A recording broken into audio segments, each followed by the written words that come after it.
Salut et bienvenue dans cette nouvelle vidéo dans laquelle je vais te partager une astuce de transition, une transition de masque sur Adobe Premiere Pro. Voilà, ça fait longtemps que j'ai pas fait de vidéo tuto explicative.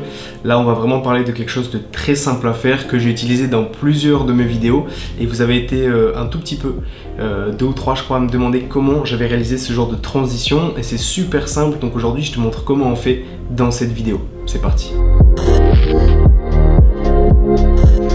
Et voilà, du coup, on se retrouve juste dans Premiere Pro sur le projet de la BM M4 Compétition, qui était un projet que j'ai filmé pour Stark Motors et dans lequel j'ai utilisé une fois ou deux, je crois, la transition masque avec la BM. Donc, je vous ai mis le projet juste sous les yeux pour que vous puissiez un peu voir comment est le rendu, même si vous l'avez très certainement déjà vu. Donc, on a le rendu avec, voilà, juste la voiture qui se révèle et qui vient révéler le décor derrière. Et c'est super simple, j'ai failli m'étouffer, c'est super simple à faire, donc je vous montre comment on fait tout de suite. Dans un premier temps, vous allez devoir positionner le curseur au milieu des deux plans pour avoir la première image du plan duquel vous voulez extraire l'image. Donc ça va être super simple, mon curseur est juste ici à l'intersection, hop. Je vais venir appuyer sur le petit appareil photo qui est juste ici dans la barre d'outils. Si jamais vous ne le voyez pas, il y a le petit plus ici et vous faites glisser l'appareil dedans tout simplement. Donc vous cliquez sur l'appareil et vous allez enregistrer, exporter une image qui est la première image que vous avez sélectionnée. Pour le coup, vous mettez le nom que vous voulez, le format JPEG, vous pouvez l'importer directement dans le projet et ensuite vous vous retrouvez directement avec votre image. Moi je l'ai déjà, donc je la prends ici. Et là pour le coup, on va en fait tout simplement masquer, détourer, découper le sujet qu'on va vouloir animer par derrière. Donc je me mets à la première frame de ma photo et je vais appuyer sur Shift ou Maj et flèche de droite. Et en fait ça va tout simplement m'avancer mon curseur de 5 images. 5 images pour moi c'était le juste milieu pour animer la transition. Si vous voulez en mettre plus vous pouvez, mais moi je trouve que 5 c'est parfait. Donc une fois que vous avez vos 5 images juste là, hop, on va masquer ça, comme ça on repart tout depuis le début. Vous avez du coup votre image, votre photo en fait de la vidéo qui est toute simple. On va se rendre dans options d'effet, on va se mettre au début du plan et on va venir avec l'outil plume détourer en fait le véhicule, le sujet. Donc là pour le coup vous pouvez le faire de manière un peu grossière, ça posera pas de problème. Étant donné qu'on va pas vraiment voir le détourage de manière très précise, comme l'image va défiler très rapidement sur 5 frames, on n'aura pas le temps de voir si ça a été précis ou non. Donc là je le fais très rapidement en même temps pour vous montrer que ça prend pas très longtemps.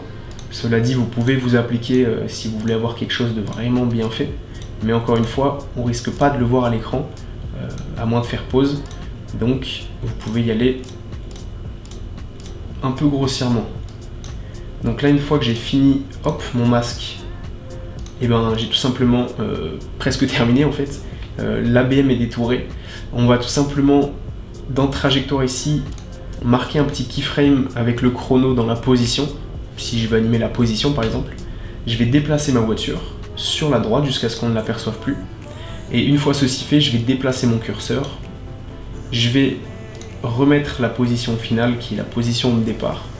Et je vais déplacer ma petite keyframe juste à la fin de mon plan. Comme ça, directement, en mettant play, on a l'animation qui est déjà terminée. Aussi simple que ça va vraiment très vite. C'est une transition qui marche bien, vous pouvez la combiner avec des effets de glitch, avec des effets de lens flare, enfin vous pouvez vraiment être super créatif là-dessus. Si je veux vraiment m'amuser 2 secondes de plus pour vous montrer qu'il y a plein de possibilités, on va se mettre au début du plan et je vais animer par exemple l'échelle. Donc admettons, je vais pareil encore une fois mettre une image clé. Je vais mettre par exemple à 0 juste là et je vais me remettre à 100 pour avoir cette sensation de révéler la voiture. Et quand je vais lancer ma vidéo, je me retrouve avec ça. Voilà, la voiture pardon, qui vient de la droite et qui va grossir et prendre sa taille finale sur le plan d'après. Et je trouve que ça donne un très bel effet de reveal, de transition. Je trouve ça super cool parce que on peut exploiter 1001 possibilités et là ça va être uniquement votre créativité qui va être votre limite. Donc moi je vous invite vraiment à reproduire ça à balle. C'est pas encore trop exploité comme transition je trouve, et puis si c'est bien fait ça peut vraiment donner une belle valeur à des petites vidéos courtes pour les réseaux sociaux par exemple. Voilà, libre à vous de faire comme vous le souhaitez. En tout cas, cette vidéo est déjà terminée. J'espère que ce genre de format un peu plus court, dans lequel je vous parle un peu de mon expérience dans le montage vidéo et dans lequel je vous donne des tips, vous plaît. Si c'est le cas, n'hésitez pas à me le faire savoir dans les commentaires parce que je serais très ravi de faire d'autres vidéos sur des effets, sur des transitions, sur peu importe. N'hésitez pas à me suggérer tout ça dans les commentaires. Et quant à moi, je vous retrouve dans une prochaine vidéo. Surtout n'oubliez pas, sortez, créez, c'était Tanguy. Ciao.